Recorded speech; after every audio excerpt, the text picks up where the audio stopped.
أما بعد فأعوذ بالله السميع العليم من الشيطان الرجيم إن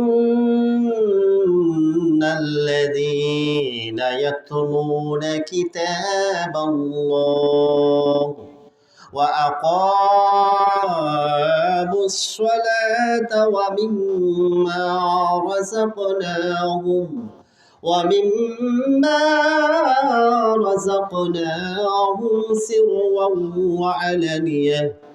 سرا وعلانية يرجون تجارة لن تبور ليوفيهم أجورهم ويزيدهم من فضله إنه غفور شكور إلى آخر الآيات সূরা আল ফাতির আয়াত নম্বর 29 এবং 30।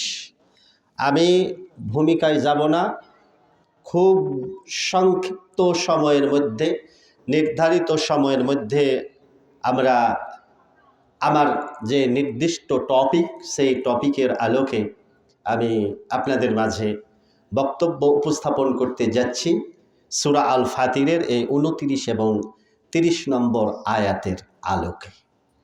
সেই আলোকের মূল যেই মেসেজ, যে বার্তা, মানুষের জীবনের সার্বিক মুক্তি এবং কল্যাণ, আখিরাতের জীবনে জাহান্নাম থেকে মুক্তি এবং জান্নাত লাভের সবচাইতে বড় 3টি আমলের কথা আল্লাহ তাআলা অত্র এই 2টি আয়াতে ব্যক্ত করেছে। তো সে মহান আল্লাহ তাআলার জন্যে আমরা প্রাণ খুলে আনন্দিত চিত্তে, প্রশান্ত মনে, খুশি মনে আমরা সেই মহান রব, মহান সৃষ্টিকর্তা, যিনি আসমান এবং জমিনের একচ্ছত্র মালিক, যিনি রাযিক, যিনি ত্রাণকর্তা, সে মহান আল্লাহ পাকের হামদ এবং শুকরিয়া আদায় করে উচ্চ কণ্ঠে আকাশ এবং বাতাস, আসমান জমিন প্রকম্পিত করে বলি আলহামদুলিল্লাহ। যে মহান আল্লাহ তাআলা আমাদেরকে ঘুঘুডাঙ্গা ডাকাতপাড়া কেন্দ্রীয় গুরুস্থান হাফেজিয়া মাদ্রাসার উন্নতি কল্পে 2 দিন ব্যাপী 4th বার্ষিক তাফসীর মাহফিলে উপস্থিত হওয়ার তৌফিক দান করেছেন। আপনারা এই মাহফিলে উপস্থিত হতে পেরে খুব বেজার, খুশি, অল্প বেশি? আলহামদুলিল্লাহ। আমরা আমাদের প্রিয় নবীর ওপরে ভক্তি ভরা সালাত এবং সালাম, শান্তির ফলগুধারা বর্ষিত হোক, যিনি সমগ্র বিশ্ব মানব জাতির মুক্তির দিশারি, আদর্শ নেতা, ব্যক্তিগত জীবনের, পারিবারিক জীবনের, সামাজিক জীবনের, রাষ্ট্রীয় জীবনের, অর্থনৈতিক জীবনের। তিনি নেতা নমাজের, তিনি নেতা সমাজের, তিনি নেতা আমলের, তিনি নেতা আখলাকের। ইবাদত এবং মুআমালাত এ দুটোই অনুসৃত হবে বিশ্ব রাসূল নবী মুহাম্মদুর রাসূলুল্লাহ সাল্লাল্লাহু আলাইহি সাল্লামের দেখানো প্রদর্শিত রীতির আলোকে। সূরা আহজাব আয়াত নম্বর 21।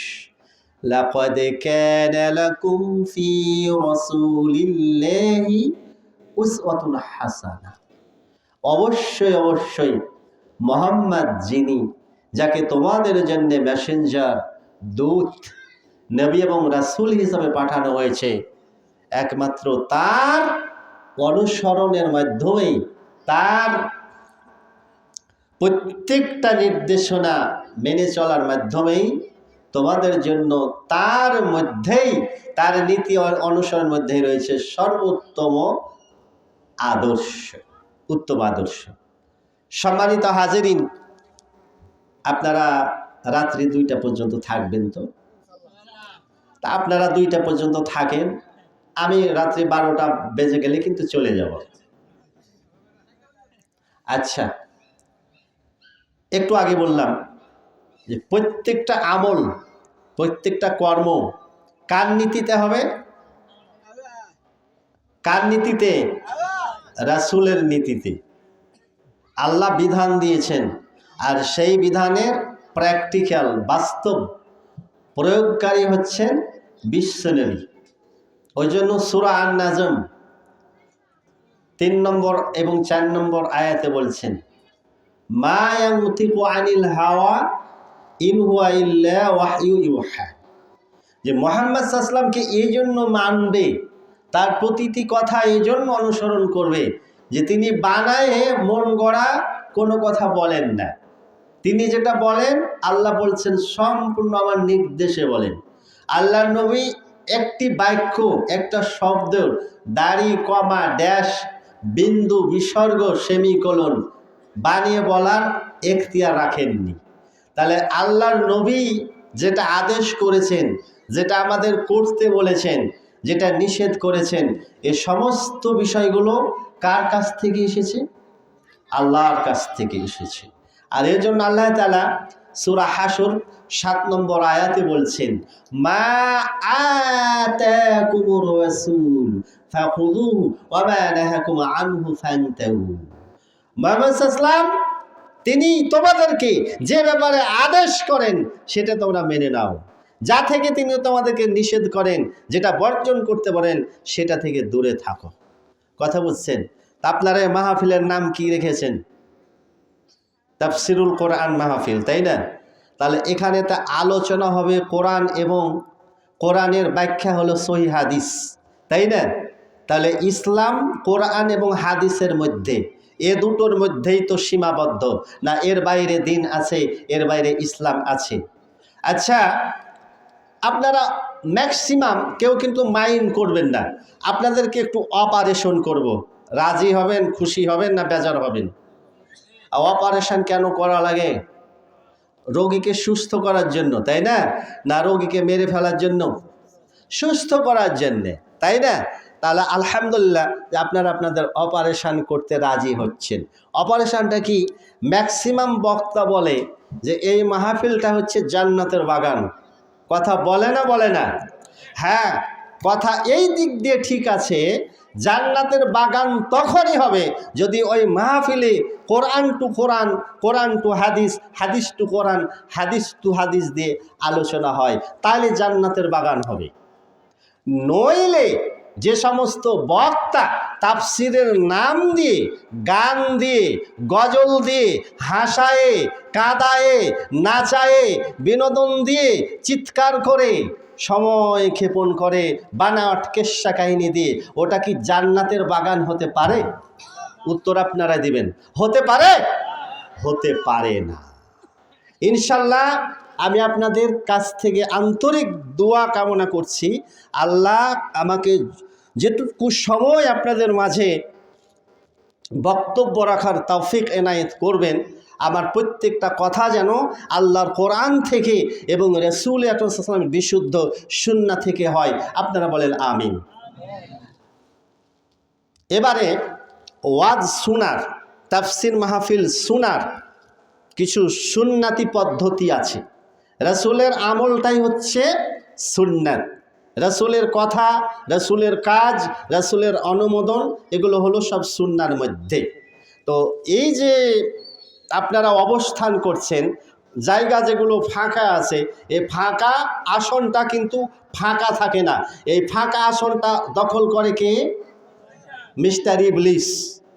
তাহলে আপনারা কি শয়তানকে পাশে বসিয়ে ওয়াজ শুনবেন? কে কে শুনবেন হাত উঁচু করেন তো। হাত উঠছে দু একটা নাকি? আচ্ছা, আমাদের বাঙালিদের চরিত্র আলহামদুলিল্লাহ, এই যে সম্ভবত কত 12ই ফেব্রুয়ারি নাকি, যে 12ই ফেব্রুয়ারি, 14 ফেব্রুয়ারি বৃহস্পতিবার, তাই না? আসতেছে তো সংসদ নির্বাচন, তো 12ই ফেব্রুয়ারি নির্বাচন, হ্যাঁ। তো এই ম্যাক্সিমামই এই নির্বাচনী যেই মিছিলগুলো হয়, জনসভা হয়, তো হয় না? তো এই কি বলে জনগণ, অমুক নেতার চরিত্র ফুলের মতো পবিত্র, বলে না? বলে না? বলে তো, তাই কি না? তো আমাদের এই বাঙালির একটা চরিত্র কি জানেন? ও বুঝুক আর না বুঝুক হাত তুলবে কিন্তু। আচ্ছা, এবারে পরীক্ষা করব, দেখি কে জাগায় আছে না ঘুমায় আছে। আমার কথা বুঝতে আপনাদের কষ্ট হয়? কথা কি ক্লিয়ার বুঝতে পারছেন? আলহামদুলিল্লাহ। আচ্ছা, আমার আলোচনা শেষ হওয়ার আগে কে কে মাহফিল ত্যাগ করতে রাজি আছেন? হাত তুলেন তো, খেয়াল করে নেবেন। হাত উঠেনি না? আলহামদুলিল্লাহ, যাক, আল্লাহ যেন কবুল করেন। এই যে বসে আছেন, শেষ পর্যন্ত যদি বসে থাকেন তো আল্লাহ তাআলা আপনাদের জন্য বিশাল একটা বাজেট রেখেছে। বাজেট বুঝেন তো? বুঝেন না? তো বিশাল একটা বাজেট আছে, বোনাস আছে। এই বোনাসটা ইনশাল্লাহ নিয়ে যেতে রাজি আছেন তো? ইনশাল্লাহ, আল্লাহ যেন কবুল করেন। আপনারা সামনে এগিয়ে আসেন, এগিয়ে আসেন, ফাঁকা জায়গাগুলো পূর্ণ করেন। পিছন আপনার সামনে একটু এগিয়ে আসেন, এগিয়ে আসেন। মাহফিলের যে আদব, যে ভদ্রতা, এটা আল্লাহর আদেশ যে যেখানে কোরআন এবং হাদিসের আলোচনা হবে কোনো ব্যক্তি দাঁড়িয়ে থেকে আলোচনা শুনতে পারবে না। ওকে দাঁড়ানোর অধিকার দেয় নাই, ওকে বসে আলোচনা শুনতে হবে। এটা আল্লাহর আদেশ, রাসূলের নির্দেশ। কথা কি বুঝছেন?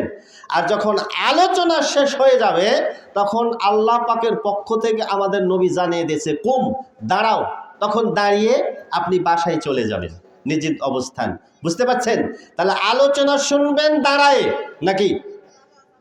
আলোচনা শুনবেন দাঁড়ায়, বসে? এই যুবকেরা কথা বুঝো নাই? একজন ব্যক্তিও দাঁড়িয়ে থাকতে পারবে না। এটা আমার কথা নয়, এটা আল্লাহর হুকুম, এটা আল্লাহ রাসূলের নির্দেশ। চলুন পঠিত আয়াতের আলোকে এখন এই আয়াতের তর্জমা উপহার দিয়েই আমি আমার আলোচনাকে সামনে এগিয়ে নিয়ে যাওয়ার চেষ্টা করছি।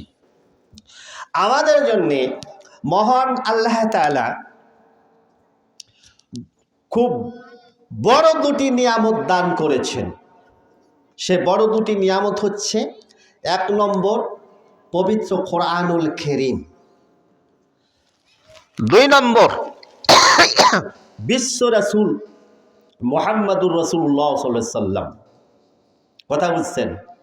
তো কোরআন আমাদের জন্য হেদায়েত, আমাদের জন্য শেফা, আমাদের জন্য আলো, আমাদের জন্য নূর, আমাদের জন্য দুনিয়া এবং আখিরাতের সবচাইতে উত্তম সঙ্গী, উত্তম বন্ধু হচ্ছে পবিত্র কোরআন। আর এই কোরআন শিক্ষা দেওয়া হয় কোথায়? মাদ্রাসায়। সেটা হাফেজিয়া মাদ্রাসা হোক, সেটা দাখিল মাদ্রাসা হোক, কওমি মাদ্রাসা হোক বা আলিয়া মাদ্রাসা হোক। কথা বুঝছেন তো? তাহলে এই কোরআন যারা শিক্ষা করে, ছাত্র, তালাবে ইলম, আর যিনারা ওস্তাদ, যিনারা আলেম, হাফেজ, কারি, এরা মহাসৌভাগ্যবান। মহান আল্লাহ বলেন, ইন্নাল্লাযীনা ইয়াতলুনা কিতাবাল্লাহ,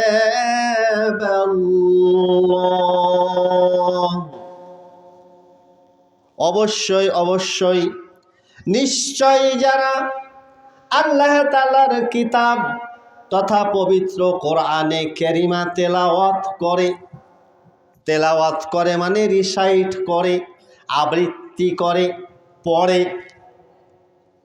1 নম্বর এদের জন্য পুরস্কার কি? 1 নম্বরে বললেন,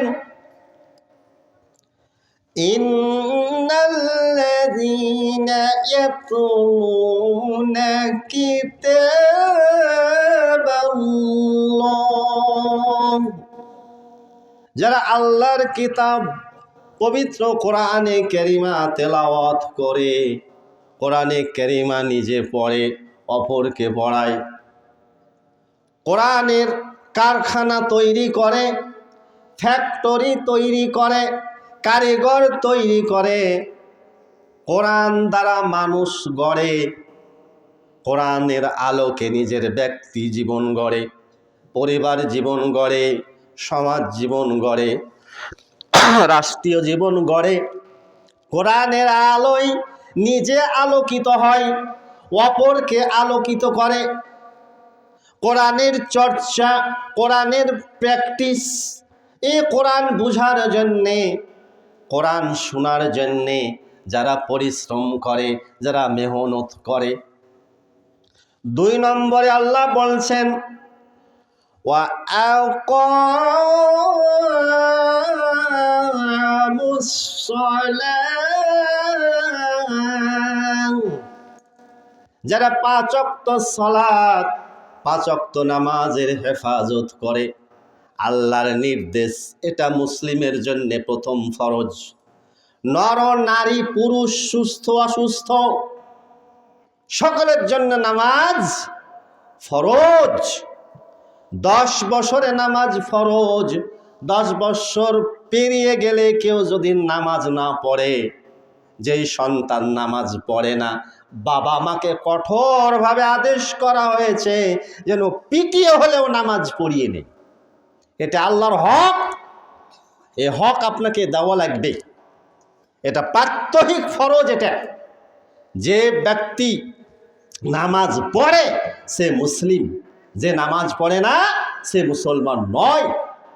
যে নামাজ পড়ে সে আল্লাহর বান্দা, যে নামাজ পড়ে না সে শয়তানের গোলাম। 3 নম্বর وَمِمَّا رَزَقْنَاهُمْ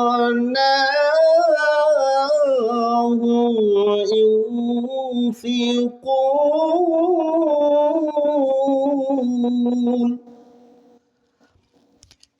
আল্লাহ বলতেছেন,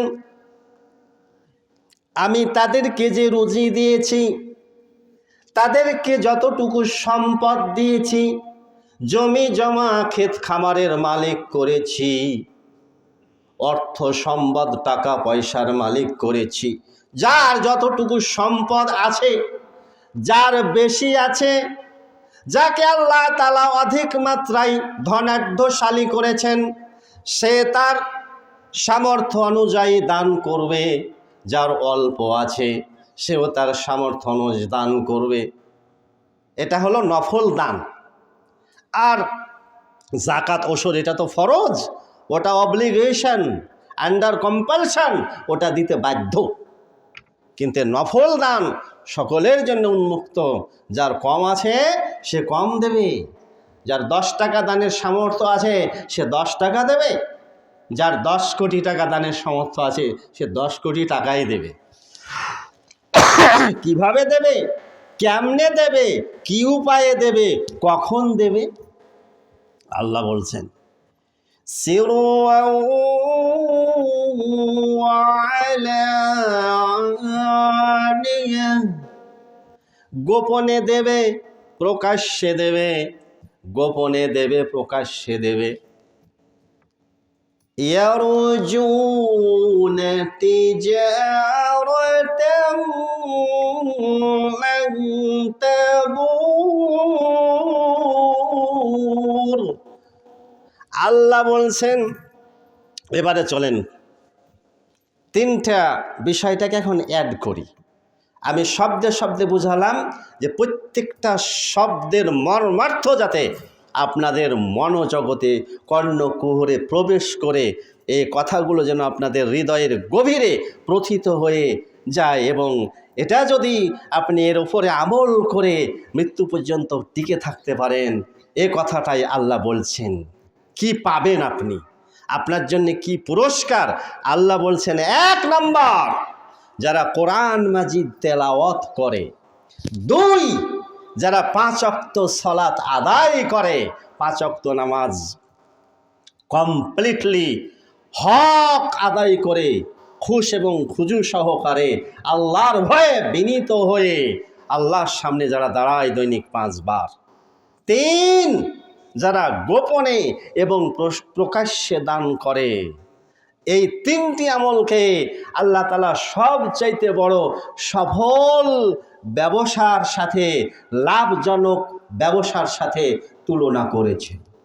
আল্লাহ বলছেন তাদের এই ব্যবসাটা বড়ই লাভজনক, বড়ই profitable, very very profitable business, এবং এই ব্যবসায়ে লাং তাবুর, মানে আল্লাহ তাগিদ দিয়ে বলছেন নেভার, ইম্পসিবল, কখনো নয়।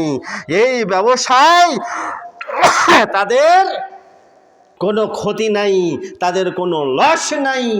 এই ব্যবসা যে তাদের ধ্বংস হয়ে যাবে এই ব্যাপারে তাদের কোনো প্যালপিটেশন থাকবে না, তাদের কোনো টেনশন থাকবে না, তাদের কোনো হেজিটেশন থাকবে না, অস্থিরতা থাকবে না, তাদের কোনো চিন্তাই থাকবে না। সুবহানাল্লাহ, সুবহানাল্লাহ। আল্লাহ তাআলা এবারে বলছেন লিউওয়াফিয়াহুম উজুরাহুম, আল্লাহ বলছেন তিনি তাদের এই যে পরিশ্রম, এই যে সাধনা, এই যে আমল, এই কাজ যারা করবে, এই ব্যবসার সাথে যারা জড়িত হবে, কোন 3টি ব্যবসা? কোরআন তেলাওয়াত 1 নম্বর ব্যবসা। কার সাথে? আল্লাহর সাথে। 2 5 ওয়াক্ত নামাজ, এটি ব্যবসা, বড় ব্যবসা।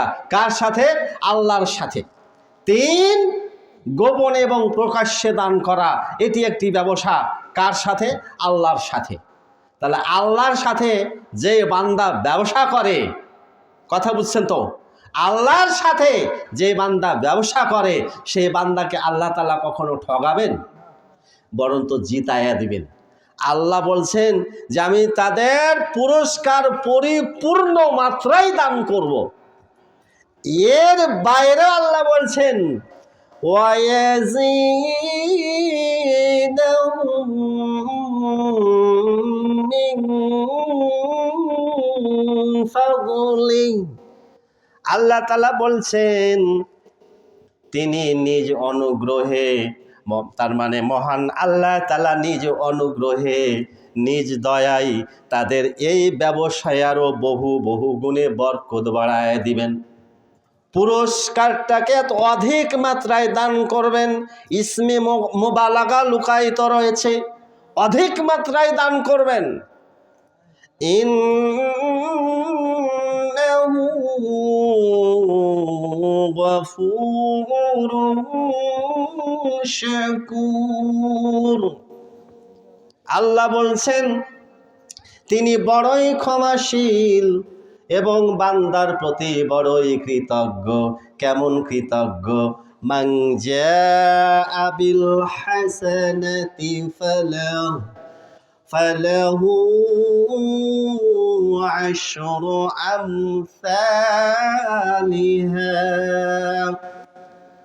আল্লাহ বলছেন যেই ব্যক্তি একটি মাত্র নেকির কাজ করে, একটি মাত্র সৎ কাজ করে, এই একটি মাত্র নেকির কাজকে আল্লাহ তাআলা 10 গুণে বাড়ায় দেন। বলেন আলহামদুলিল্লাহ। কয় গুণে? 10 গুণে বাড়ায়। তাহলে আজকে যে ভাই 10 টাকা দান করছে, আল্লাহ তাআলা দুনিয়াতেই তারে 100 টাকা দিবেন, এটা আল্লাহ ওয়াদা করছেন। নিম্নে 10, একের বিনিময়ে কত? 10। আর সূরা বাকারার 261 নম্বর আয়াত, লম্বা আয়াত, বলতে গেলে সময় ক্ষেপণ, আমি অনুবাদটুকু উপহার দিচ্ছি। আল্লাহ দানশীল ব্যক্তিদের উদাহরণ টেনে নিয়ে বলছেন, এই যে আষাঢ় শ্রাবণ মাসে আপনারা ধান চাষ করলেন না? তো ধান গাছ তো একটা ধান গাছকে আল্লাহ তাআলা এই দানের সাথে তুলনা করছেন যে তোমরা মনে করো যে তোমাদের একটা ধান গাছ, একটা গম গাছ, একটা জব গাছ, এই একটা ধান গাছ, একটা গম গাছ, একটা জব গাছে 7টি শীষ হইল। বাংলাদেশে এখন মূল প্রতীক কয়টা? দাঁড়িপাল্লার ধানের শীষ, এই তো। এর বাইরে যতগুলো আছে এগুলোর তেমনটা গুরুত্ব নাই। কথা কি বুঝছেন? তো এই যে ধান গাছকে আল্লাহ তাআলা উদাহরণ টেনে বলছেন যে একটি শস্য গাছ, এই গাছে 7টা শীষ, আর 7টা শীষ, প্রতিটা শীষে 100টি করে দানা। কত হইল? 700 হইল। তা আল্লাহ বলছেন যে আমি বানি আদমের যে কোনো নেক কাজকে, ভালো কাজকে 10 গুণ থেকে 700 গুণে বর্ধিত করি, বাড়ায় দেন। সুবহানাল্লাহ। আপনার আন্তরিকতা, আপনার খুলুসিয়াত, আপনার সিনসিয়ারিটি অ্যান্ড ডিভোশন যত হাই লেভেলের, যত উঁচু মানের হবে, আল্লাহ তাআলা আপনাকে তত ওয়েটেজ, তত বিনিময়ে দান করবেন। বলেন আলহামদুলিল্লাহ। আচ্ছা, পৃথিবীর এমন কোনো ব্যাংক আছে যে আপনাকে 1 টাকার লাভ 700 গুণ বাড়াইয়া দেবে? আছে? নাই। কিন্তু আল্লাহ তাআলা কতটা কৃতজ্ঞ মানুষের প্রতি যে আল্লাহ তাআলা বান্দাকে আশ্বস্ত করছেন যে বান্দা তোমার ভয় নেই, আমার সাথে বিজনেস করো, হ্যাঁ, আমার রাহে 1 টাকা দান করবে তোমার সামর্থ্য অনুযায়ী, অবশ্যই অবশ্যই আমি তোমাকে এর বিনিময়ে 700 গুণে পরিপূর্ণভাবে হিসাব চুকাইয়ে দেব। আল্লাহ ওয়াদা করেন, তাহলে আল্লাহ ওয়াদা কি খেলাফ করেন? কখনো খেলাফ করেন না। এখন আসেন, এই যে মাহফিলে অবস্থান করছেন, আবার আলোচনা মূলত আজকে কোরআন কেন্দ্রিক, যেহেতু এটা কোরআনের মাহফিল এবং পাশে মাদ্রাসা, এই দুটো জিনিসের গুরুত্বটাই আমি আপনাদের মাঝে ইনশাল্লাহ যতটুকু আমার সামর্থ্য এবং যোগ্যতা আল্লাহ তাআলা দিয়েছেন, আমি আমার সীমিত যোগ্যতা দিয়ে আপনাদেরকে এই দুটো বিষয়ের গুরুত্বটা বোঝানোর চেষ্টা করব ইনশাআল্লাহ। আমাদের টার্গেট কি দুনিয়া, না আমাদের টার্গেট আখেরাত? উত্তর কিন্তু হয়নি।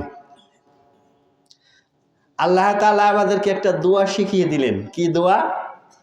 ওই যে বলেছি না যে অপারেশন করব, রব্বানা আতিনা ফিদ দুনিয়া, এখানে কিন্তু দুনিয়াকে মুকদ্দম করা হয়েছে, দুনিয়াকে আগে নিয়ে আসা হয়নি। আল্লাহ তাআলা কি বলছেন মুমিনদেরকে? যে আল্লাহ পাক তুমি আমাদেরকে দুনিয়াতে সার্বিক কল্যাণ দান করো। তাহলে দুনিয়া বাদ দিয়ে কি দিন আছে? না। আর দুনিয়া মাজরাআতুল আখিরা, আরবিদের ব্যাপক পরিচিত একটা পরিভাষা, যে দুনিয়া হচ্ছে আখিরাতের শস্যক্ষেত্র। আপনি এখান থেকে ফসল ঘরে উঠিয়ে নিয়ে যাবেন আখিরাতের ফসল। কথা বুঝেন নাই? কাজে দুনিয়াকে আগে নিয়ে এসেছেন আল্লাহ। এরপরে বলা হচ্ছে অফিল আখিরাতি হাসানা, আর আখিরাতের জীবনে আমাদেরকে কল্যাণ দান করো, সার্বিক কল্যাণ। তাহলে দুনিয়ার জীবনের সার্বিক কল্যাণ কি? আচ্ছা, একজন মানুষের বেঁচে থাকার জন্যে 5টি মৌলিক চাহিদা, 5টি মৌলিক জিনিসের প্রয়োজন আছে, তাই না? এটা আপনাদের সকলের জানা।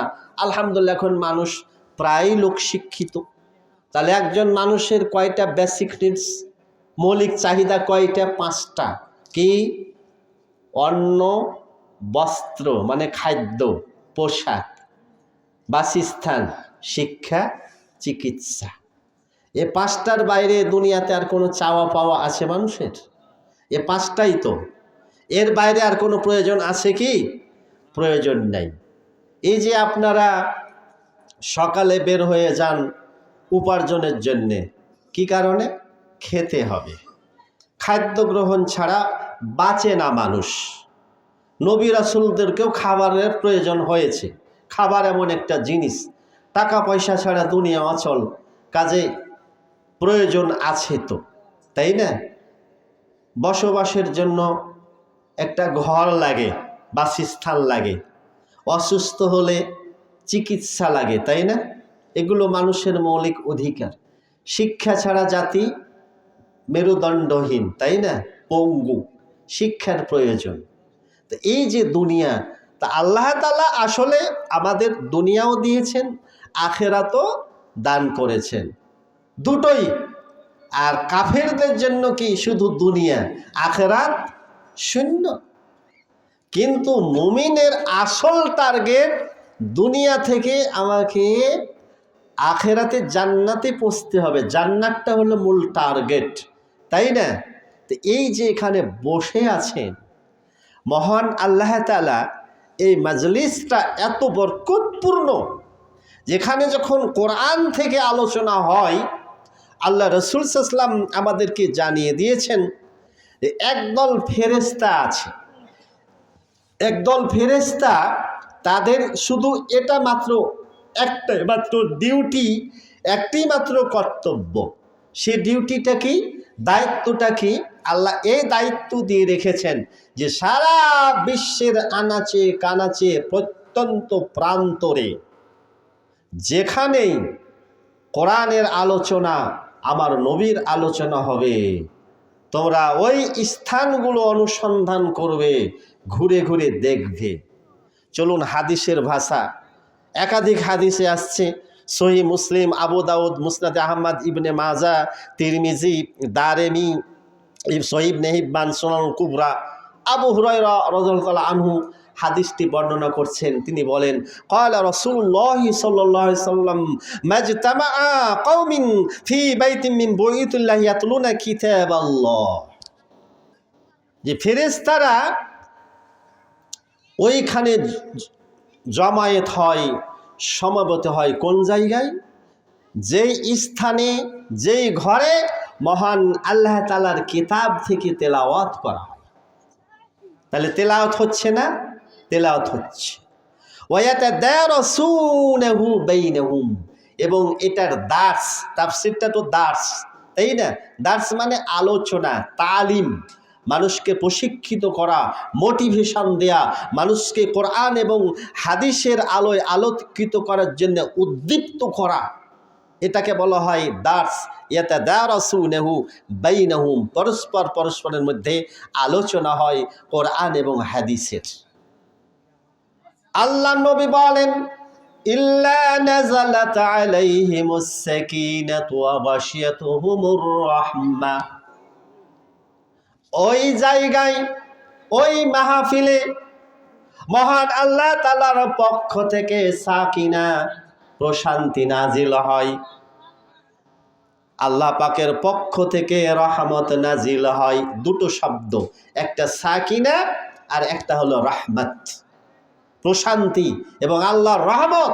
তাহলে এই স্থানটা আল্লাহর রহমতে, আল্লাহর নূরের নূরে ভরপুর হয়ে আছে। এখানে যারা উপস্থিত হয়েছেন, আপনারা সত্যিই কিন্তু এখন জান্নাতের বাগানের মধ্যে অবস্থান করছেন, জান্নাতের ফল ভক্ষণ করছেন।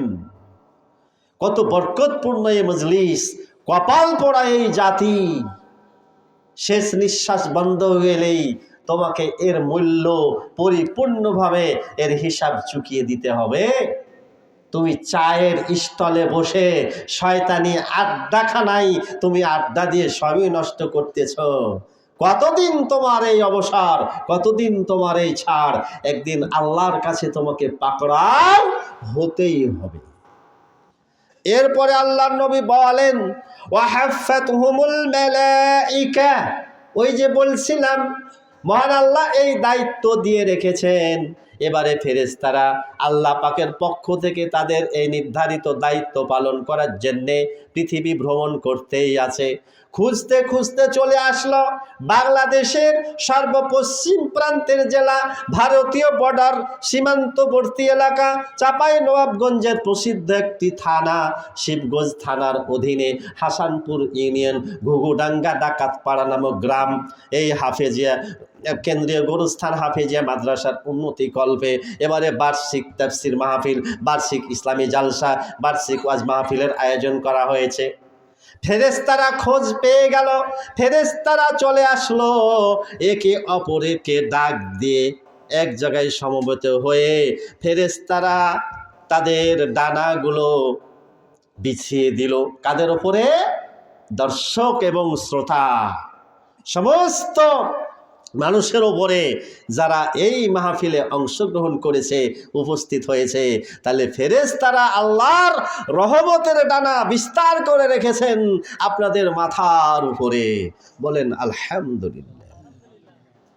মহান আল্লাহ রাব্বুল আলামিন এবারে ফেরেশতাদেরকে এই সমস্ত মানুষের প্রশংসা করে কিছু কথা বলেন।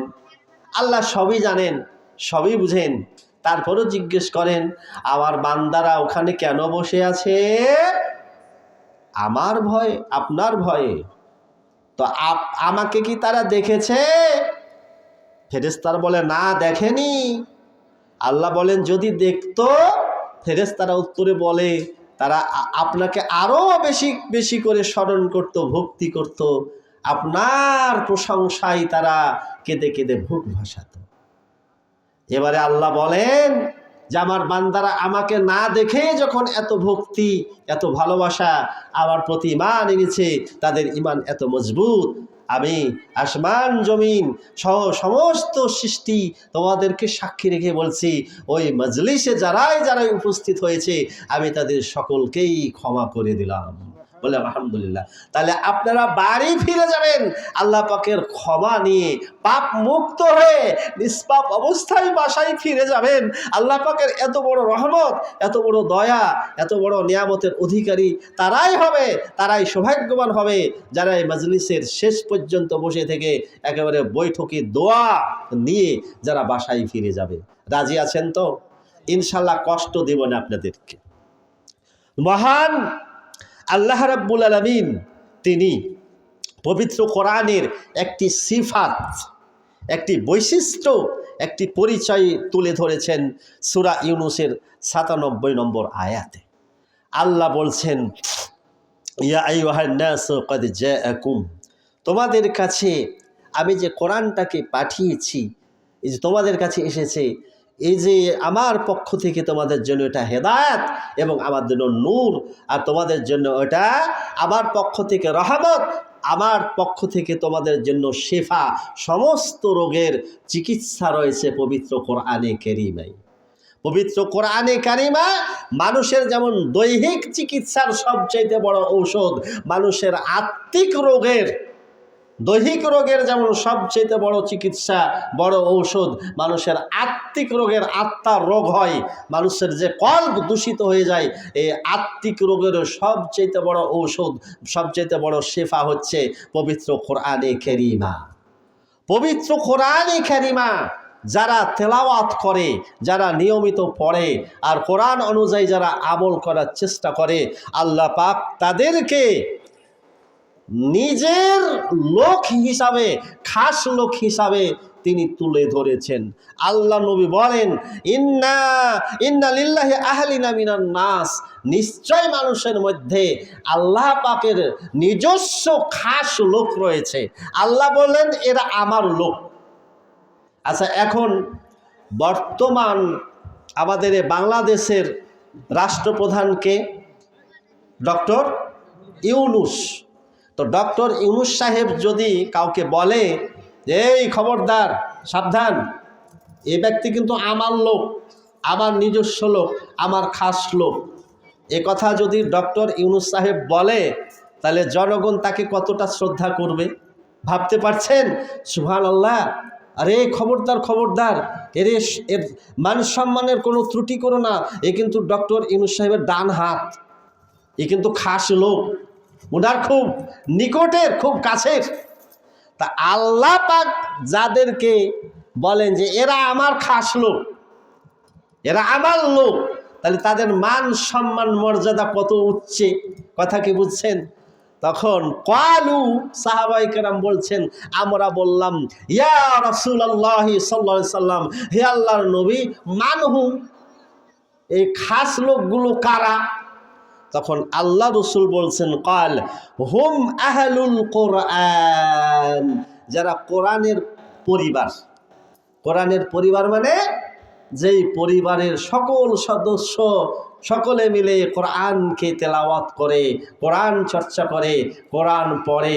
প্রতিটা গৃহে যদি এইভাবে কোরআনের চর্চা হয়ে যায়, বাংলাদেশের প্রতিটা পরিবার হবে আহলুল কোরআন, কোরআনের পরিবার।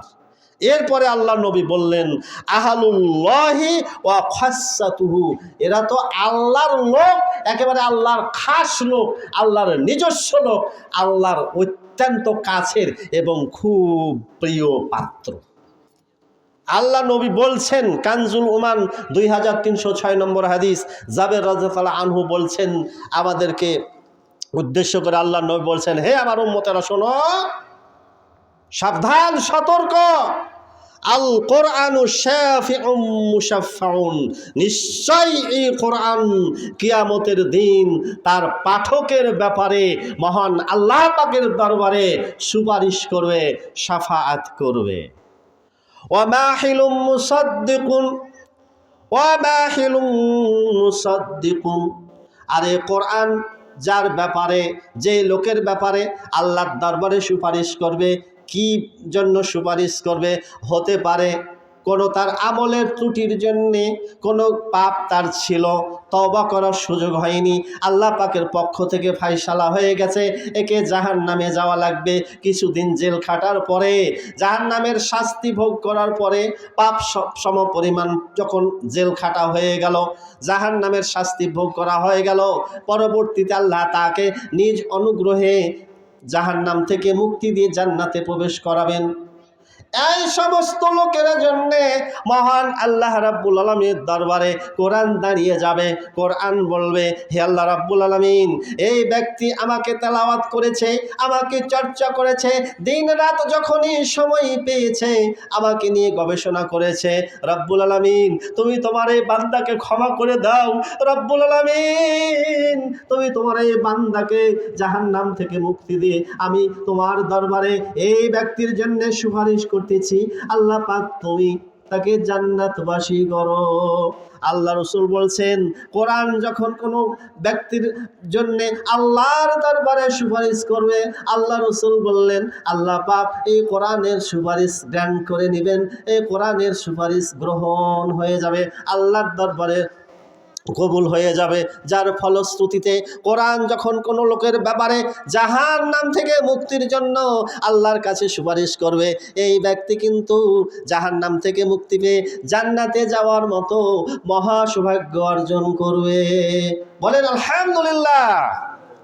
এরপরে আল্লাহ নবী বলছেন, মান জাআলাহু আমামাতুন কাদাওয়াহু ইলাল জান্নাতি, যে ব্যক্তি কোরআনকে সামনে রেখে পথ চলবে, কোরআনকে সামনে রেখে পথ চলবে মানে কোরআন অনুযায়ী জীবন গঠন করবে, কোরআন যেটাকে হালাল বলেছে হালাল, হারাম বলেছে হারাম, এইভাবে কোরআনের নির্দেশ যারা বাস্তবায়ন করবে, যারা ফলো করবে, আল্লাহ বলছেন এই কোরআন তাকে জান্নাত পর্যন্ত পৌঁছিয়ে দেবে।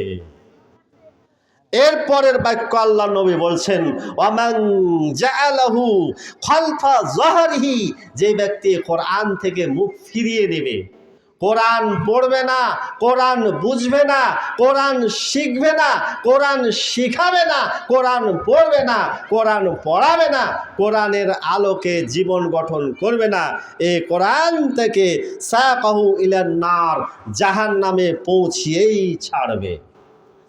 কে কে জাহান্নামে পৌঁছতে রাজি আছেন? আল্লাহ তুমি আমাদেরকে জাহান্নাম থেকে বাঁচাও, বলেন আমিন। এই পৃথিবীতে আল্লাহ রাসূল সাল্লাল্লাহু আলাইহি ওয়াসাল্লাম বলছেন, এই পৃথিবীর সবচেয়ে উত্তম মানুষ, সর্বশ্রেষ্ঠ মানুষ, আল্লাহর পছন্দের মানুষ হচ্ছে খায়রুকুম মান তাআল্লামাল কুরআনা ওয়া আল্লামাহু, যারা নিজে কোরআন শিক্ষা করে এবং অপরকে কোরআন মাজিদ শিক্ষা দেয়। আল্লাহর নবী, এটা হাদিসটি হলো সহিহ বুখারীতে। এরপরে আল্লাহ রাসূল সাল্লাল্লাহু আলাইহি ওয়াসাল্লাম বলছেন, সাবধান, কোরআন যার ব্যাপারে সুপারিশ করবে তার সুপারিশ তো কবুল হয়ে যাবে, আর কোরআন যার বিপক্ষে সাক্ষী দেবে তার আর মুক্তি পাওয়ার কোনো পথ নাই। আপনাদেরকে সাবধান করি, সতর্ক করি, যদি সৌভাগ্যবান হতে চান, আল্লাহ পাকের কাছে সম্মানিত হতে চান, পৃথিবীতে মান মর্যাদা দিয়ে যদি সম্মানের সাথে বেঁচে থাকতে চান, রাজত্ব করতে চান এই পৃথিবীতে, আল্লাহর দ্বীনকে যদি বিজয় করতে চান, কোরআন শিক্ষা করার কোনো বিকল্পই নেই। আপনি কোরআনের আইন চান, তো কোরআনের আইন চান আপনি না বুঝেই যাবেন? আপনাকে কোরআন বোঝা লাগবে না? অবশ্যই বোঝা লাগবে। দেখেন এদের সম্মান কত। বুখারীর, মুসলিম, তিরমিজি, আবু দাউদ, আল্লাহ রসুল বলছেন, আল মাহিরু বিল কোরআনি মা'আস সাফারাতিল কিরামিম বারারা। এই কোরআনের যারা হাফেজ, তারা তো সব গড়গড় গড়গড় করে একবারে সাবলীলভাবে, ইনফ্লুয়েন্টলি, উইদাউট অবস্ট্যাকল, মানে কোনো বাধা প্রতিবন্ধকতা ছাড়াই খুব সুন্দরভাবে টক টক টক টক করে একেবারে। আচ্ছা, বনলতা ট্রেনে কারা কারা ঢাকা গেছেন? হাত উঁচু করেন তো। বাংলাদেশের মধ্যে সবচাইতে বিলাসবহুল এবং দ্রুত গতি সম্পন্ন ট্রেন, আসলেই আমরা কল্পনাই করিনি। আরে রাজশাহী থেকে মাত্র 4.5 ঘন্টা লাগে ঢাকা পৌঁছতে, চাপাই নবাবগঞ্জ থেকে মাত্র 5 ঘন্টা লাগে এই বনলতা ট্রেনে ঢাকা পৌঁছতে। কথা বুঝছেন কত দ্রুত গতিতে চলে? বুঝতে পারছেন তো? আর তারপরে যে ট্রেনটা ওই যে ঈশ্বরদী থেকে আসে, ঢাকা যায়, প্রত্যেকটা স্টেশনে থামে, বিরক্ত হয়ে যায়। কিন্তু মানুষ কেন চড়ে জানেন? লেখায় আছে গরিবের ট্রেন। একদিন ট্রেনে আসছি, টাঙ্গাইলে খুতবা ছিল এই গত 2024 সালের ঈদুল ফিতরের পরের জুমা। তো টাঙ্গাইলে সিল্ক সিটি ট্রেনে উঠছি, বিকালে ট্রেনে উঠছি টিকিট কেটে। তো ওই ট্রেনে অনেকে উঠে গেছে, ট্রেন চলতেছে। তো এবারে ওই যে যারা টিকিট চেক করে, ওরা ওদের দায়িত্ব পালন করছে। তো দেখা যাচ্ছে আমার পাশেই কিছু যাত্রী বিনা টিকিটে উঠে পড়েছে। তো এবারে ওদেরকে বলছে যে ভাড়া দাও। তো যাত্রীরা বলছে যে স্যার ভাড়া দিব কোত্থেকে, আমরা তো গরিব মানুষ। তখন ওই চেকারের দায়িত্বে যারা আছে ওরা বলছে, তোমরা গরিব মানুষ বুঝলাম, তো তোমাদের গরিবের ট্রেন তো ওই যে প্ল্যাটফর্মে দাঁড়িয়ে আছে, তো ওইটাতে চড়ে আসলে না কেন? ও তুমি ইন্টারসিটি গাড়িতে যাবে, মানে এভাবে ফাঁকি দিয়ে। তো কথাটা এজন্য বললাম যে যারা হাফেজ, যারা কারি, তারা খুব দ্রুত গতিতে কত সুন্দর স্বাচ্ছন্দ্যভাবে সাবলীলভাবে পড়ছে, শুনতেও ভালো লাগে। তো এদের মর্যাদা সম্পর্কে আল্লাহ রাসূল সাল্লাল্লাহু আলাইহি ওয়াসাল্লাম বলছেন যে মা'আস সাফারাতিল কিরামিম বারারা, মানে সম্মানিত ফেরেশতাদের যে মর্যাদা, তাদের সমপরিমাণ মর্যাদা। বলেন সুবহানাল্লাহ। বিশেষ করে সম্মানিত ফেরেশতা কয়জন? 4 জন। আচ্ছা কি কি বলেন তো? জিবরাইল, মিকাইল, ইসরাফিল, তারপরে আচ্ছা আজরাইল নাম কোরআনে আছে, হাদিসে আছে? আছে নাই। কি নাম এসেছে? মালাকুল মউত। আচ্ছা আজরাইল নাম আসলো কেমনে কেমনে বলেন এবারে? কে দেবে এর জবাব? ওই পিঠালির গাছ এবং ওই যে বাবলা গাছ, এদের মা বাপ আছে? হ্যাঁ, মা বাপ নেই, এমনি এমনি জন্মে, কোথা থেকে জন্ম আল্লাহ জানে। তো এরকম ওঠেরও মানে এদের কোনো তথ্য পাওয়া যায় না যে এই যে এর নামটা যে কে আবিষ্কার করলো আজরাইল নাম, বিশ্বাস করেন কোরআনের কোনো জায়গাও নাই, হাদিসেও নেই। মালাকুল মউত সংশোধন হবেন তো? আরে যেটা কোরআনে আসেনি, হাদিসে আসেনি, ও নাম আপনি কেন ব্যবহার করবেন? খুব কষ্ট লাগে। আমাদের দেশের অনেক প্রখ্যাত নামি দামি আন্তর্জাতিক ইন্টারন্যাশনাল বক্তারাও বলে ফেলে আজরাইল। কি রাগ করলেন? কি ভুল তুলে ধরার জন্যে সংশোধন হয়ে যাবেন। নামাজ রোজা ফার্সি ভাষা, আরবি আসেনি, তবে নামাজ রোজা বলা এটা নাজায়েজ শব্দ নয়। তা আসলে যে ফেরেশতার নাম আল্লাহ তাআলা আজরাইলই রাখেননি, তাকে আপনারা আজরাইল কেন বলবেন? আচ্ছা আপনার নামটা কি? আচ্ছা খায়রুল বাশার। আচ্ছা ওনার আব্বা আম্মার নাম রেখেছেন খায়রুল বাশার, তাই না? এখন খায়রুল বাশার মাতৃপ্রদত্ত নাম। এখন এ নাম বাদ দিয়ে যদি ওনাকে ডাকেন অন্য নাম দিয়ে, এবার বলেন উনি মনক্ষুণ্ণ হবে না? হবে না? তো আপনি মালাকুল মউতকে যে আজরাইল ডাকতেছেন, আপনার কপাল ভালো যে আপনার কানের ওপরে ঠাস করে একটা বাড়ি দেয়নি। তো মালাকুল মউতের একটা বাড়ি খেলেই আপনি বুঝতে পারতেন যে কি ভয়ঙ্কর ফেরেশতা তিনি। কি মনে থাকবে তো? আল্লাহ তাআলা আমাদের হেদায়েত দান করুন, বলেন আমিন। এরপরে 2 নম্বরে আসি। ওই যে ধীর গতির ট্রেন, পাবলিক বিরক্ত হয়ে যায়, তাই না? হ্যাঁ হ্যাঁ, কখন যে গন্তব্যে পৌঁছবো আল্লাহই জানে। একজন কোরআন মাজিদ তেলাওয়াত করছে, আলহামদুলিল্লাহি রাব্বিল আলামিন। আছে তো? আছে না? খুব ধীর গতিতে ইমামতি করতে দিয়েছে, মুসল্লি বিরক্ত হয়ে যায়, কখন যে নামাজ শেষ করবে।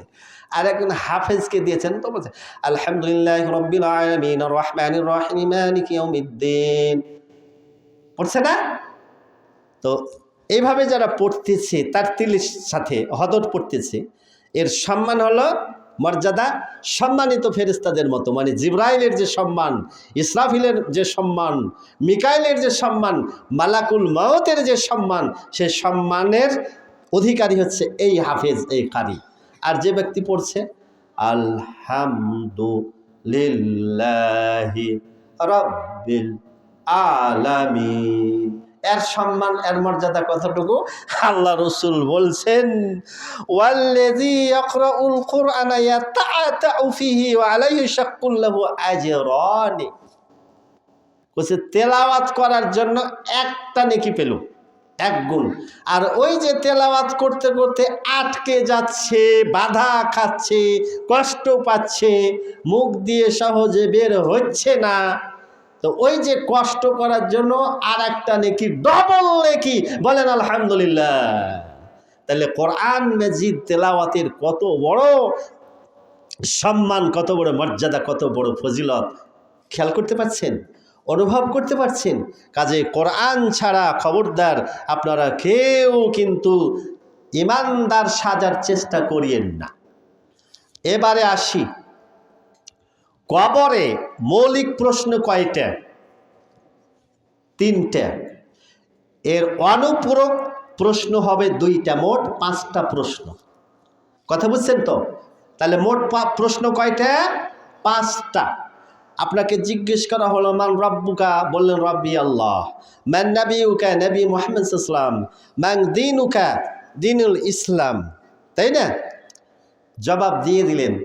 এরপরে ফেরেশতা জিজ্ঞেস করবেন, এই তুমি জানলে কেমনে?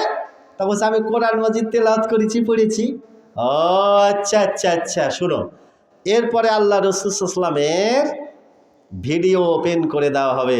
এ মা হাদা রাজুল, এ ব্যক্তিকে তুমি চিনতে পারছো? হ্যাঁ, হাদা রাসূল মুহাম্মদ সাল্লাল্লাহু আলাইহি ওয়াসাল্লাম, আরে ইনি তো আমাদের নবী। বুঝতে পারছেন তো? যারা কোরআন মাজিদ তেলাওয়াত না করে কবরে যাবে, এই কবরের প্রশ্নে কিন্তু আটকে যাবে।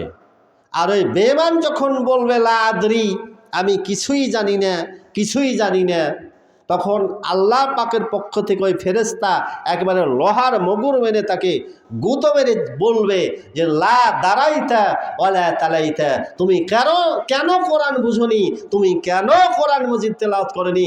কাজে কোরআন মাজিদ তেলাওয়াত করা না ছাড়া কোনো ব্যক্তি যদি কবরে যায়, তার কিন্তু বিরাট খবর আছে কিয়ামতের ময়দানে। তো ওটা পরের কথা, কবরে কিন্তু আটকা পড়ে যেতে হবে। প্রথমেই ওই যে একজন ভাই, সম্ভবত নামটা কি যেন, নাজিম নাকি কাজিম সাহেব মনে হয়, উনি বলেছিলেন যে হাসরের ময়দানে ওদেরকে আল্লাহ তাআলা অন্ধ করে উঠাবে, আর এক শ্রেণীর উম্মতের ব্যাপারে আল্লাহর নবী স্বয়ং আদালতে কেস করবে যে আমার উম্মতের এই লোকেরা কোরআনকে পরিত্যাজ্য করেছিল, কোরআন থেকে মুখ ফিরিয়ে রেখেছিল, কোরআন থেকে দূরে সরেছিল।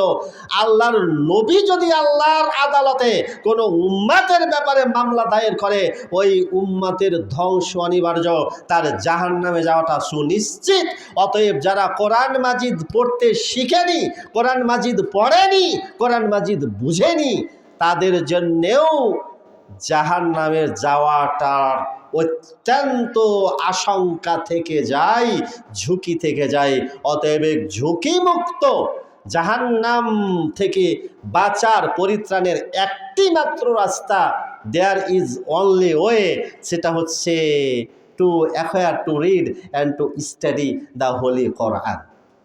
আপনাকে অবশ্যই কোরআন মাজিদ তেলাওয়াত করতে হবে। আমার কাছে তো ঘড়ি নাই, বাজে কয়টা? জি 11:20, তাহলে আর 10 মিনিট সময় আছে।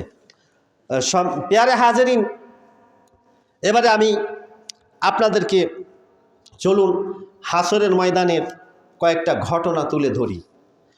আল্লাহ রাসূল সাল্লাল্লাহু আলাইহি ওয়াসাল্লাম বলছেন, হাসরের ময়দানে হাফেজে কোরআনের বাবা মাকে নিয়ে আসা হবে এবং তাদের মাথায় নূরের টুপি পরানো হবে। যেই টুপির নূরের ঝলক, আলোকের যেই ধরনটা আল্লাহ রাসূল সাল্লাল্লাহু আলাইহি ওয়াসাল্লাম সূর্যের আলোর সাথে তুলনা করেছেন, আল্লাহর নবী আরেকটি কথা বলেছেন, কবর থেকেই মুমিনদের জন্য জান্নাত শুরু হয়ে যায়। কবরে মুমিন ব্যক্তির বাবা মা, মুরব্বীদের নেকি আসতেই আছে, মর্যাদা বৃদ্ধি পেতেই আছে। আল্লাহ পাকের কাছে বাবা মা বলে, হে আল্লাহ রাব্বুল আলামিন, এত নেকি কোথা থেকে আসছে? আল্লাহ পাকের পক্ষ থেকে উত্তরে বলা হয়, তোমার ওই যে হাফেজ ছেলে রেখে এসেছো, আলেম ছেলে রেখে এসেছো, সৎ ছেলে রেখে এসেছো, ওই সন্তানের দোয়া, ওই সন্তানের নেক আমলের কারণেই তোমাদের এই মর্যাদা বাড়িয়ে দেওয়া হচ্ছে। আল্লাহর নবী বললেন, যেই বাবা মাকে নূরের টুপি পরানো হবে, আল্লাহ পাককে এবারে বাবা মা বলবেন, রব্বুল আলামিন, আমাদের জন্য এত মর্যাদা কেন? আল্লাহ তাআলা বলবেন, তোমার ছেলে হাফেজ হওয়ার কারণে, কারি হওয়ার কারণে, আলেম হওয়ার কারণে তোমাদের জন্য এত বড় মর্যাদা। আল্লাহ রসুল এবারে বলছেন, হে আমার উম্মতেরা, তোমরা একটু ভেবে দেখো, চিন্তা করে দেখো, যেই হাফেজের কারণে, যেই আলেম সন্তানের কারণে বাবা মায়ের এত মর্যাদা, এত সম্মান, তাহলে ওই হাফেজ, ওই আলেম, ওই কারি সাহেবের মর্যাদা এর চাইতে কত উচ্চে ভাবতে পারে? সৌভাগ্যবান বাবা মা তারাই। খবরদার একটা বিষয় মনে রাখবেন, মৃত্যুর পেয়ালা আমাদেরকে পান করাই লাগবে। মরণ থেকে পালাও তুমি, মরণ তোমায় লইবে ঘেরি, যদিও সুদূর আকাশ পানে, লুকাও সেথায় লাগিয়ে সিঁড়ি।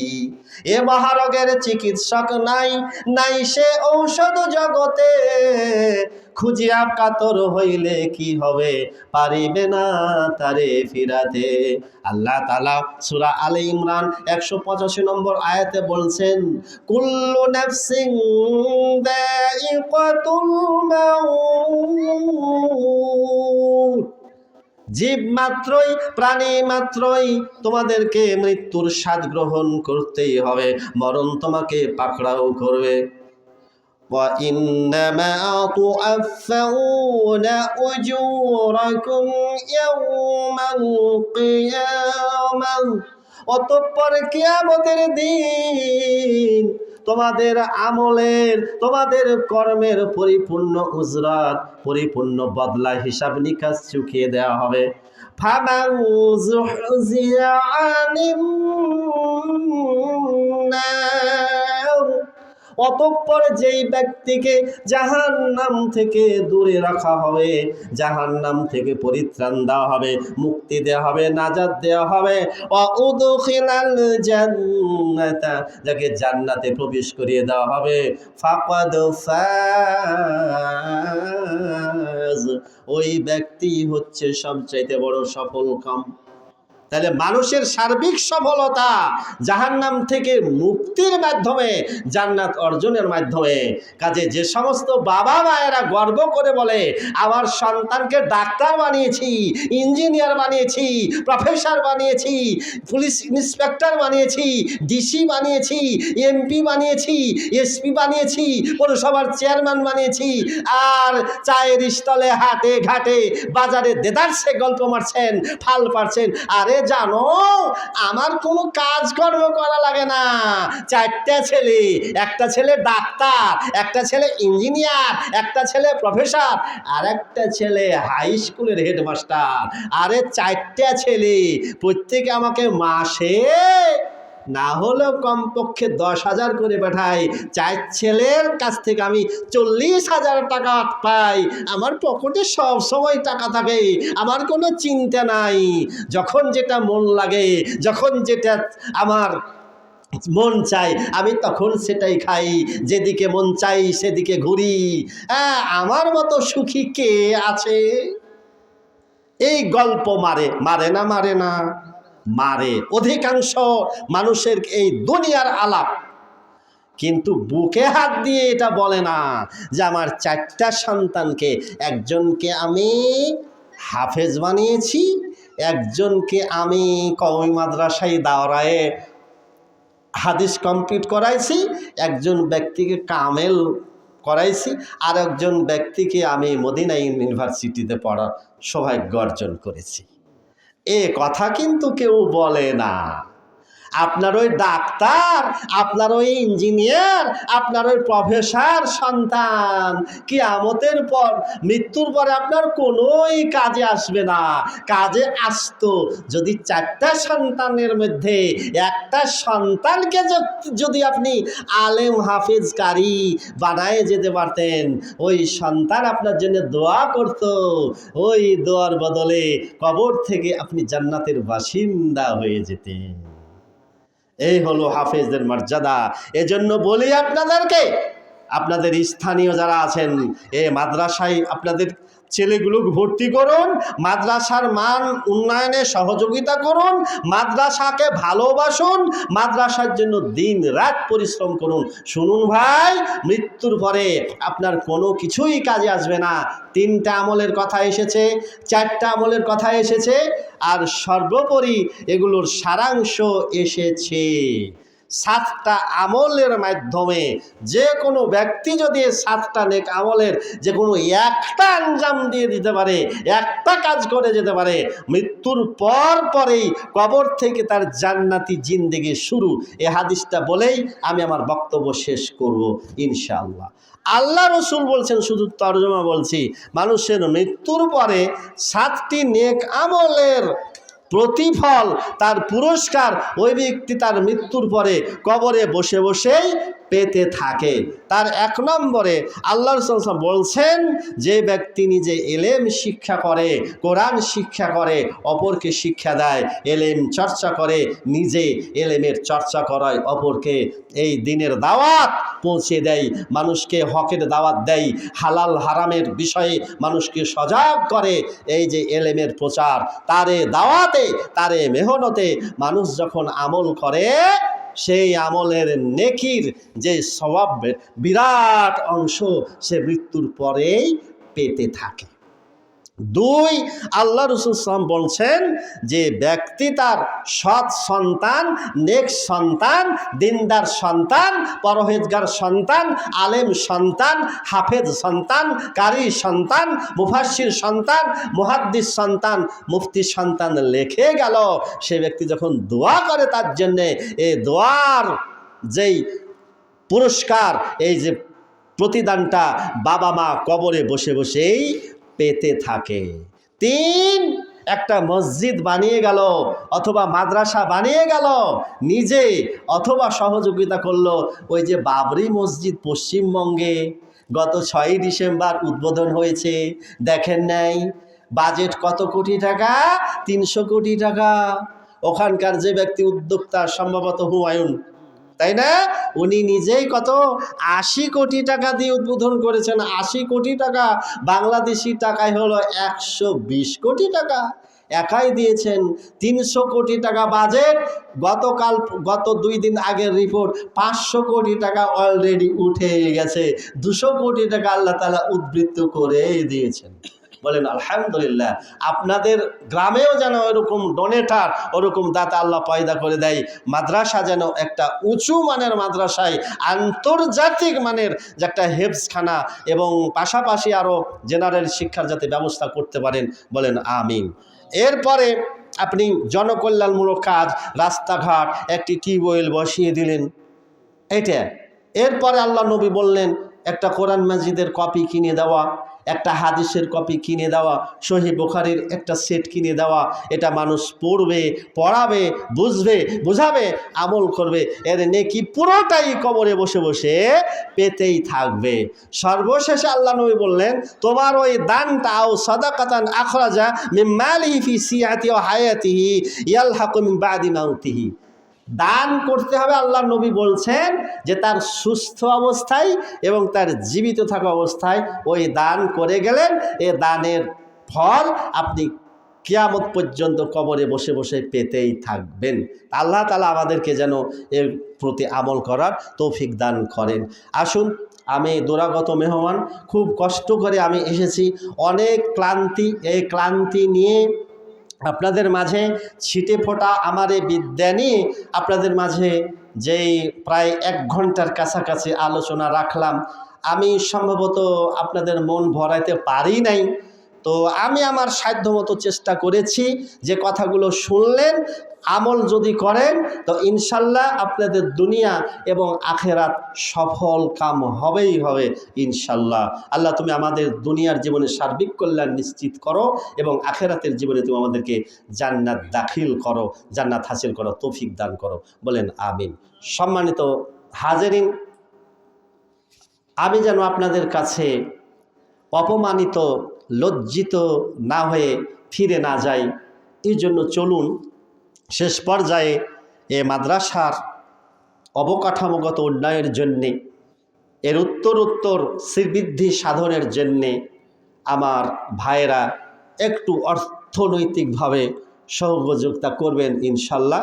আল্লাহ তাআলা সূরা আলে ইমরানের 132 এবং 133 নম্বর আয়াতে বলছেন ওয়াসারিউ ইলা মাগফিরাতিন মির রাব্বিকুম ওয়া জান্নাতিন আরদুহা আস-সামাওয়াতু ওয়াল আরদ উইদ্দাত লিল মুত্তাকিন আল্লাযীনা ইউনফিকুনা ফিস সারাই ওয়াল দাররাই ওয়াল কাযিমিনাল গায়জ ওয়াল আফিনা আনিন নাস ওয়াল্লাহু ইউহিব্বুল মুহসিনিন।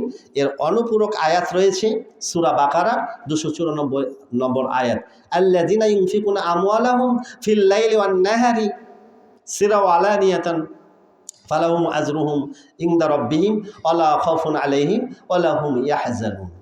আল্লাহ বলছেন যে তোমরা জান্নাতের দিকে দৌড় মারো। যেমন এই যে দৌড় মেরে এসেছেন এখানে, দৌড় মারো মানে একটা প্রতিযোগিতা করো, তাই না? কোন জান্নাত? বলছে যে তোমাদের চোখের সামনে দৃশ্যমান, যে আসমান জমিনের মধ্যে বিশাল ব্যবধান দেখতে পাও, এরকম। তো নইলে তো আল্লাহ তাআলা যাকে 3 নম্বর জান্নাতটা দিবেন সবচাইতে কমা, এ জান্নাতটাই হচ্ছে 10টা পৃথিবীর সমপরিমাণ একটা জান্নাত। সুবহানাল্লাহ।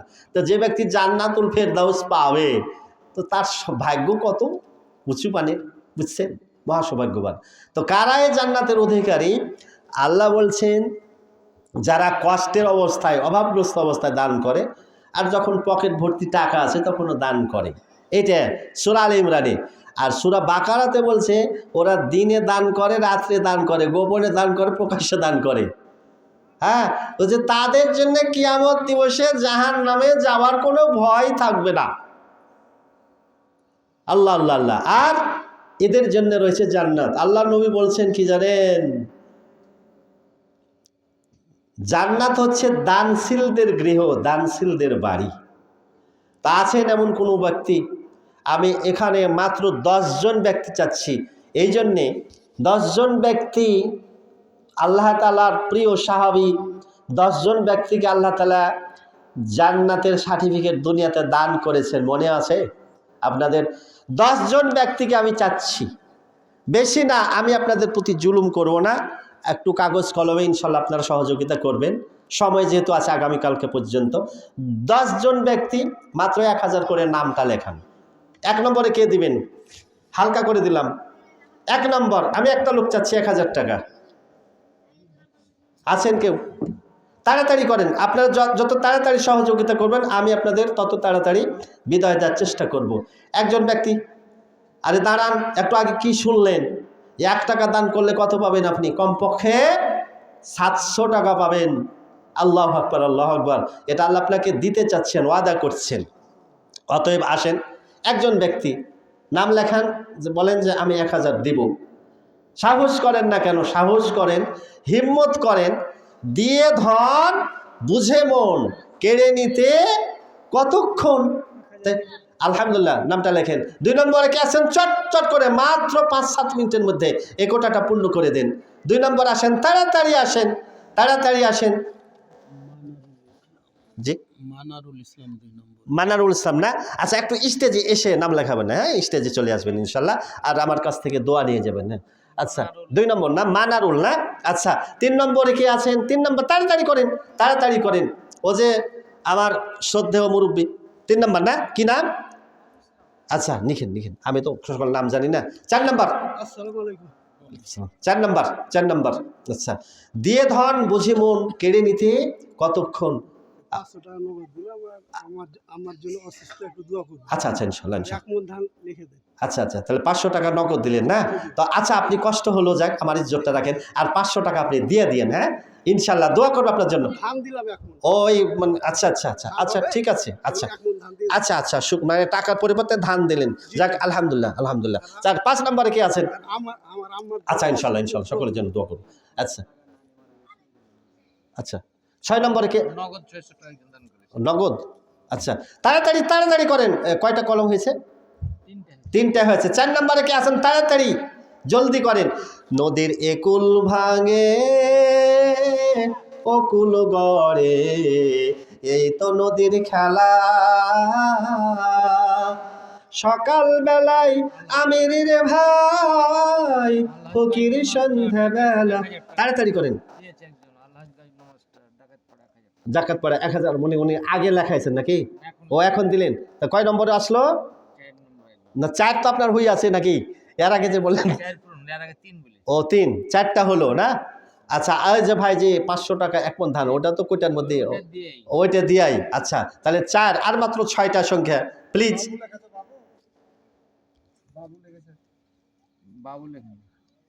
বাবু ভাই কে? 500। আচ্ছা, লেখেন। দেখ, 10,000 টাকা টার্গেট করেছি। আচ্ছা, যাক, আলহামদুলিল্লাহ। আচ্ছা, আপনারা আর মাত্র কয়টা কলম হয়েছে? 5টা হয়েছে না? আচ্ছা, 10 জন ব্যক্তি আসেন তো 500 করে, 10 জন ব্যক্তি 500 করে দিন। 1000। আলহামদুলিল্লাহ আলহামদুলিল্লাহ, আমি একবারে সকলের জন্য দোয়া করে দিব।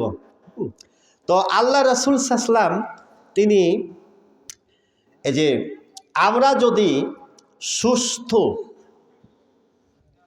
স্বাচ্ছন্দ্য জীবনযাপন করতে চাই, আল্লাহ পাকের পক্ষ থেকে যদি নিরাপত্তা পেতে চান, আল্লাহ রসুল বলছেন যে দাউ মারদাকুম বিসসাদাকাতি, যে তোমরা তোমাদের রোগীদের সুস্থ করো সাদাকার মাধ্যমে, দানের মাধ্যমে। আরে দান খয়রাত মানুষের জীবনের বালা মুসিবত, বিপদ আপদ কিন্তু দূর করে দেয়। আর কথার পিছনে কথা ছেড়ে এসেছি, আল্লাহ রসুল বলছেন, ও যে একজন ব্যক্তি যখন মারা যাবে, কবরে দাফন করে যখন রেখে আসা হলো, তখনই কিন্তু আযাবের ফেরেশতা তাকে আযাব দেওয়ার জন্য প্রস্তুত হবে। তো আপনি লিখতেই থাকেন আর আমি বলি। তো খুব খেয়াল করেন, তো চতুর্দিক থেকে আযাব, আগুনের ফুলকি তাকে গ্রাস করবে। তা আল্লাহ নবী বললেন যে 3টি আমল, খুব খেয়াল করেন, 3টি আমল। 1 কোরআন, 2 হলো নামাজ, আর 3 হলো সাদাকা। এই 3টি আমল তার কবরে নিরাপত্তা বেষ্টনী তৈরি করবে। মানে তারা বলবে যে আমরা থাকতে আমাদের এই বন্ধুকে আযাব দেওয়ার কোনো সুযোগ তোমাদের থাকবে না। সুবহানাল্লাহ। আল্লাহ নবী কয়টা আমল করেছে? 3টে, কোরআন, নামাজ এবং সদকা। আপনি কবরে গিয়ে বুঝতে পারবেন। এবং আল্লাহ রসুল বলছেন যে মানুষের এই যে নামাজ, রোজা, যাকাত, হজ, সদকা, দান খয়রাত, মানুষের যে ভালো কাজ, মৃত্যুর পরপরই ওই সমস্ত আমলগুলোকে আল্লাহ তাআলা একটা সুন্দর আকৃতি দিয়ে আপনার সামনে হাজির করবে। এত সুন্দর চেহারা, সুগন্ধিময় চেহারা। তো কবরে শায়িত থাকা ব্যক্তি বলবে, তুমি কে হে ভাই? তোমারে যে আমি চিনি না। তখন ওই ব্যক্তি বলবে যে কেন আমারে চিনতে পারছো না? আমি তোমার নামাজ, আমি তোমার যাকাত, আমি তোমার রোজা, আমি তোমার কোরআন তেলাওয়াত, আমি তোমার সদকা, আমি তোমার মানুষের পরোপকার, এই যে ভালো কাজ। তাহলে মানুষের প্রত্যেকটা নেক আমলকে আল্লাহ তাআলা কবরে সুন্দর একটা আকৃতি দান করাবেন, যেগুলো আপনাদের সাথে কথা বলবে। পক্ষান্তরে মানুষের পাপ কাজকে আল্লাহ তাআলা কুৎসিত, এত দুর্গন্ধযুক্ত নোংরা চেহারায় তার সামনে হাজির করাবে। আর আপনারা জানেন যে কিয়ামতের ময়দানে আমাদের আমলগুলোকে আল্লাহ তাআলা একটা নির্দিষ্ট আকৃতি দান করবেন এবং যেগুলো মিজানের পাল্লায় তথা দাড়ি পাল্লায় ওজন করা হবে, পাপপুণ্য ওজন করা হবে।